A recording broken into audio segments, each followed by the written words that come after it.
So the family went to her house to look, and sure enough, she'd had everything that she'd made, but the chicken was gone.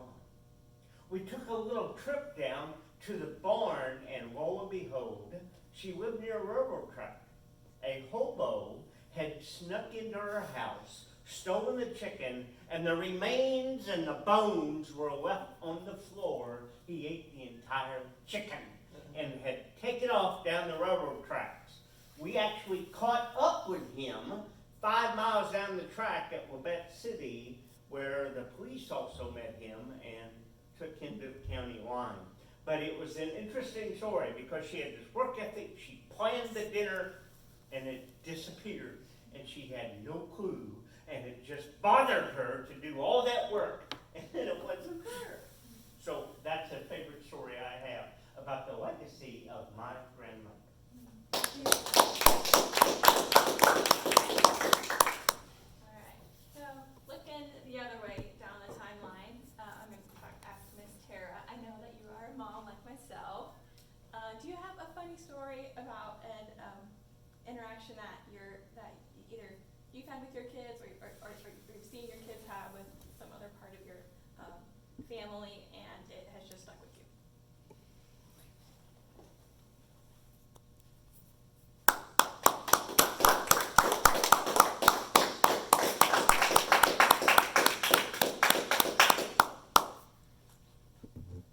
Thank you, people Toastmasters.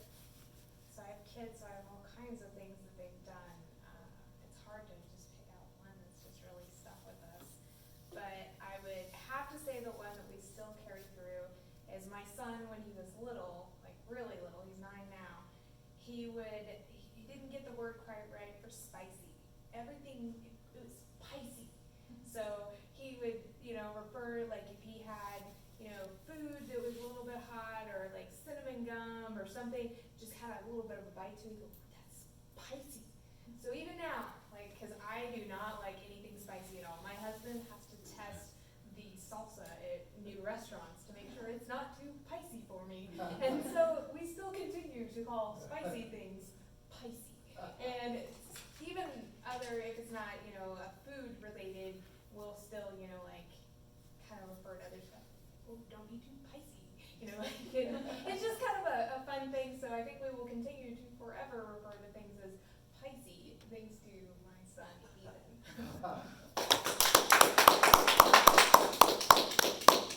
Kids say fun stuff. It's really fun when they don't get their words quite right.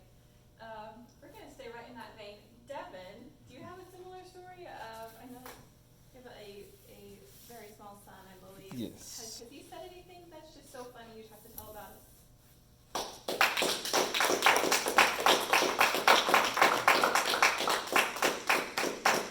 Thank you, Madam Table Topics Master.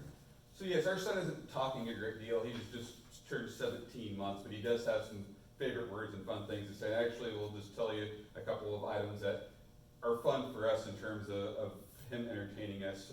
If any of you are friends with me on Facebook, I believe a few of you may have seen a video. This is one where he likes to tease us. So he is just ecstatic whenever Daddy leaves the remote control on the couch and forgets to set it up high because he can grab the remote control. He does not like to relinquish the remote control either, as many of us can probably attest to. But he will just entice you. He likes to hand it out. Think you're going to get to him. I tell him, can I put it on the rose game or between the TV? He'll hand it to you, and he takes it away, and he'll laugh and shake his head. No. He doesn't want you to take it away from him. So it's kind of fun to see his personality develop, where he knows you want him to do something, but he'll tease you, and he'll run away, and then he'll come back and kind of hand it to you. As soon as you move towards him, he'll turn around and start running the other way. So it's fun to see that.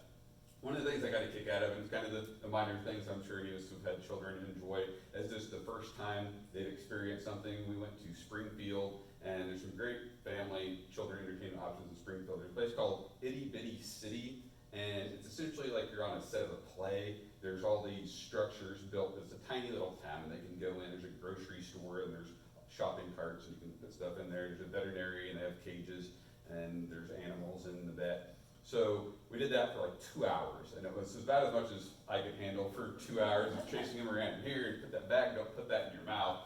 But we decided, Mommy and Daddy were kind of tired, so we went to Starbucks right across the street to get some coffee and juice it up. We thought, well, he might like something to drink as well, so we decided to buy a little chocolate milk.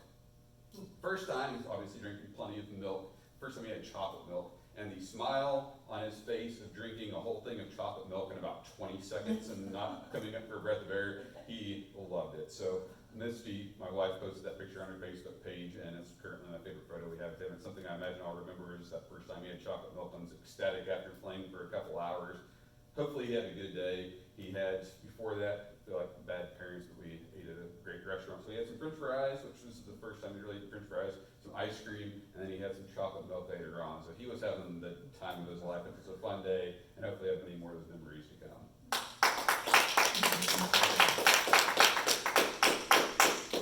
think we have time for one more, so I'm going to call on Miss Nancy. We're going to kind of circle back around to where I started in thinking about patriotism. Nancy has lived in America for about 20 years now. Can you think back to that first year or so of a time that was kind of funny and lighthearted, of some kind of culture shock or anything that happened to you back then?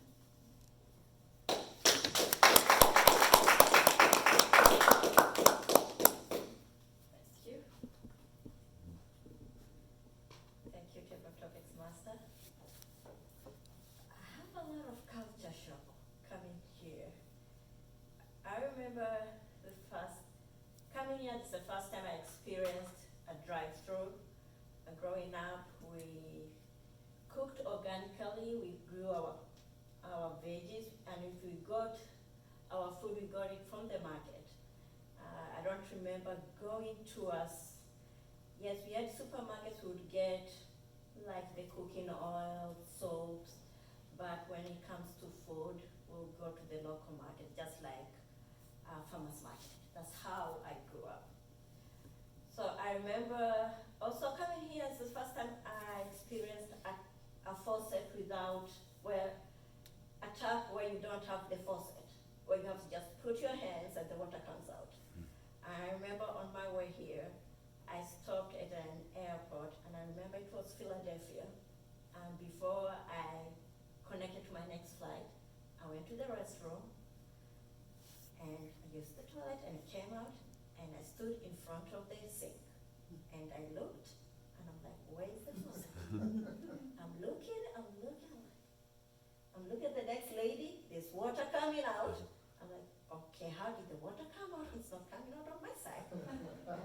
And I waited for the next person who left the toilet to come and stand in front of the faucet, and I saw them wave.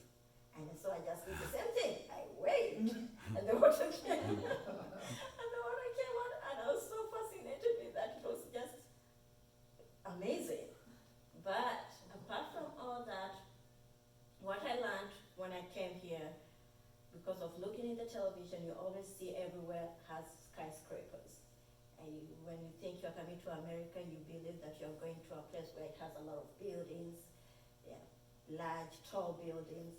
But I remember landing in Kansas City and driving all the way down here, and I felt like I was back home. Because at home in Kenya, we lived in the city, Nairobi, but also we had our country home where we'd go over the weekend.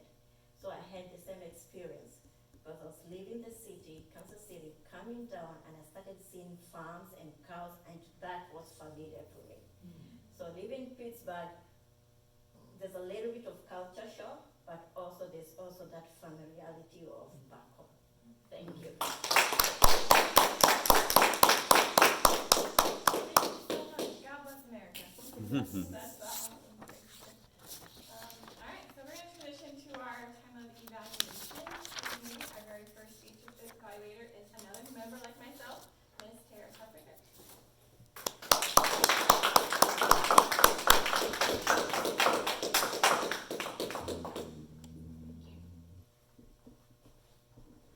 So Dick, your speech was great. Your speeches are always great, and I really enjoy listening to them. So sometimes it's hard to evaluate somebody when you're like trying to listen. Like, oh, those are good points. Those are good coaching techniques.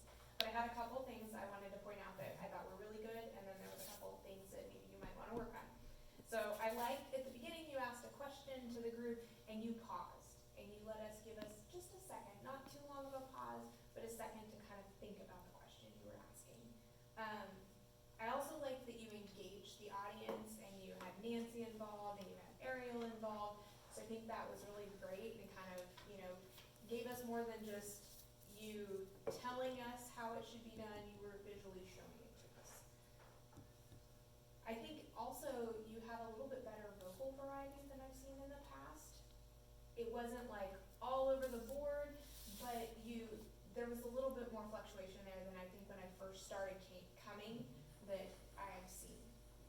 One of the things I did want to point out that maybe you might want to think about when you're working on other speeches, you started numbering items, and I know we've talked about, don't say there's this many, but one of the things I really noticed was that you said, and number one, it was this, but you never really went into number one, and then you mentioned number one again, and you were kind of explaining the number one a little bit better, but then that third time you finally got into your number one, your number two, and number three, so just watch before you're starting to number things that you're really ready to start talking about item number one, item number two. One other thing, and this is something I also need to work on too, you kind of stayed in one spot, you maybe took like a step or so, and you did pivot to talk to people, but move around a little bit more, get more into the audience. But other than that, I thought your speech was really good, and I enjoyed listening to you. Thank you. Our second speech evaluator, I believe, is Dr. Professor Mr. Martin Johnson. You don't have to call me Johnson, just don't call me late for supper. Ken, that's your presentation. One thing that I like about your presentations and nearly everyone you give, you are a very thoughtful, very precise, and articulate speaker when you present. You have a point that you want to make, and you get right to that point. That's why we always see you as an MC or at a ceremony, because we know what to expect from you when you do that. And that's what we saw here today. So you started out with the dignitaries, and you thanked the governor, you thanked the secretary, and you gave specific moments in time when they helped this project along. And I like that very much. You were very poignant with thanking people and giving specific examples of what they did. The only thought that I had was that there was maybe some people you left out. Because at the end, you talked about, thank you for all coming today, but you talked about the Highway Association. And I thought that you might have given a chance in this presentation to thank the members of the association and give just a real quick image of how long you've been working. Because how many years has the association been in effect?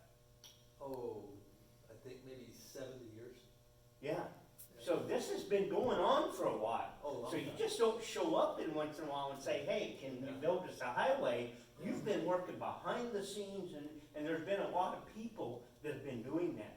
So I think it'd be a great opportunity to thank that association for making Highway 69 a priority, not just in the state of Kansas, but for the governor and for the secretary, and reminding them, because without the association, it would have fallen off the agenda. So that might be somebody you want to make sure that you thank. The other thing is, this is a time of celebration. We're getting there. So I would expect to see a little bit more excitement and exuberance, because this is a great day. We are moving forward and things are happening. So I challenge you to push that out just a little bit. Get a little bit more energetic and thankful, because yee-haw, this is going to happen, and make that happen. Don't have to go to that extreme, but you're getting the point. Show a little exuberance and a little bit of excitement, because this is a great day. We're moving forward. Also, work on your gestures. And the gestures here are simple. You talked about 76 miles, then we have 11 miles, and we have 40 to go. Notice what I just did. I used the hands. I also used my feet, because I moved down the highway closer to Oklahoma. So both with my body language and my gestures, I'm helping them visualize how far we've come. Cool. If you do those just little adjustments, what you've got, you'll do a great job on that. Thank you very much. All right. Yeehaw will help too. I can do y'all. So as Toastmaster, I'm switching hats to general evaluator. First thing we're going to do is from your agenda and rate the meeting. One would be, terrible, terrible time, I can't believe I was even here. 10 would be, oh my word, this is the best meeting I've ever been to in my whole entire life. Whatever number you choose, if you could just add like 2 or 3 words to kind of describe it. So I might put down a 6 because we had some roles that weren't filled prior to the meeting, and the Toastmaster was new and jittery. I don't know. So that's just an example. So let's go ahead and write those down and maybe pass them over to the VP of Education over here. And I'm going to call on my evaluation team. Team member number 1. How about we start with Tara and the author?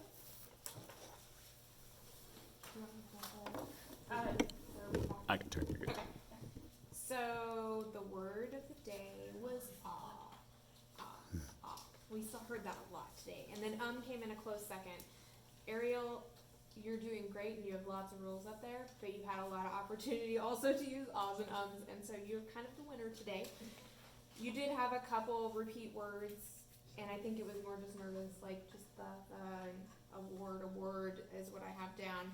And Ken, you had a couple ands that you repeated, so other than that, we did pretty good, but ahs and ums were ah was the number 1. Next we'll move on to the grammarian. I'll come up here to that from him. Lots of notes.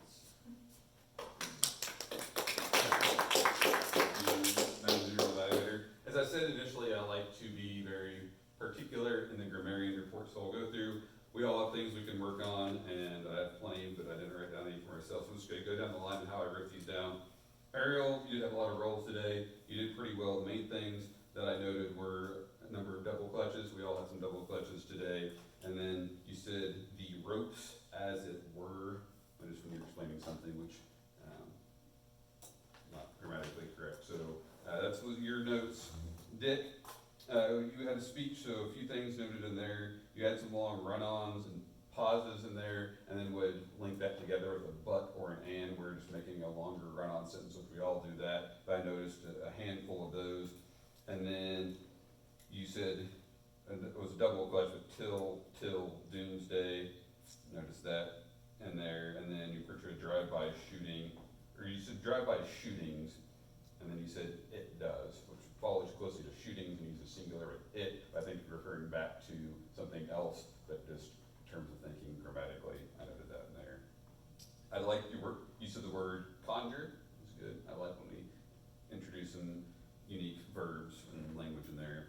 Ken, this number of double clutches with yours, and then one item of note in terms of, I don't know if you had it written down that way or not, but you said good 3 times in a row pretty quickly. And I don't mean to be Donald Trump where it's, these exuberant words that you use there, but maybe varying that closely. Something was good, and then good. You had 3 goods really close in a row there on your speech. So maybe use a different adjective for good. Tara, you had quite a few you-knows worked in there, and then in your evaluation, I think because you're trying to be nice as well, you had a number of kindas. Like it was kinda, like you didn't want to fully go the extra mile, so you said kinda a few times in there. Nancy, you had a couple of likes, and then the one grammatical thing I noticed is you said when you came here, everywhere has skyscrapers. I don't know if that's grammatically correct as well. Mark, you had a number of buts and run-ons. I noticed twice in there where you went into but, and then I was a little confused on your usage of a noun when you talked about the hobo and said that the stuff was left on the floor, and you're talking about the railroad tracks, and you say the ground rather than the floor. The floor of the loft in the barn. Okay. Left that. I was assuming the railroad track, you said floor, so that was the indoors, was the outdoors, it was a Left little the confusing. remains in the barn and ran down the track. And then instead of saying things, you said that. You ended a couple of sentences in your evaluation of You're Ken my thing. with the word that. So when you do that or like that, Okay. we should in a sentence with the word that. And I liked your use of the word exuberant. No words of the day, unfortunately, so it was the next time. Overall, pretty well. Oh, you did? Oh, I was Yeah, he used it. too focused on catching other things than word of the day. So Dick's our wonderful word of the day. Thank you for using that.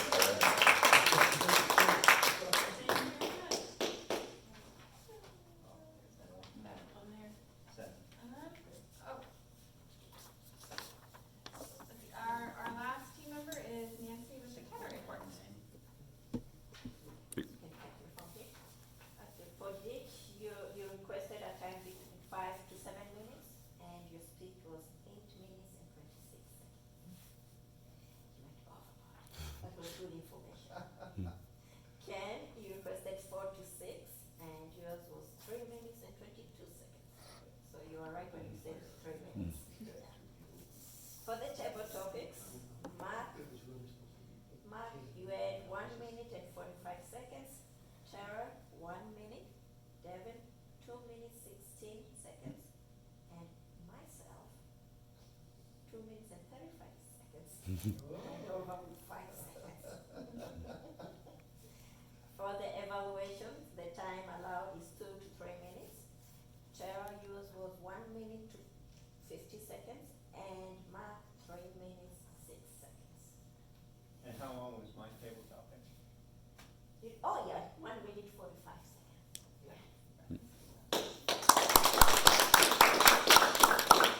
Thank you very much, Timer. As general evaluator, I felt like even though we were a bit shorthanded as far as participants in the meeting today, we did a great job of keeping everything on track and filling roles. So great meeting. What was the score? Our evaluation metrically was 7.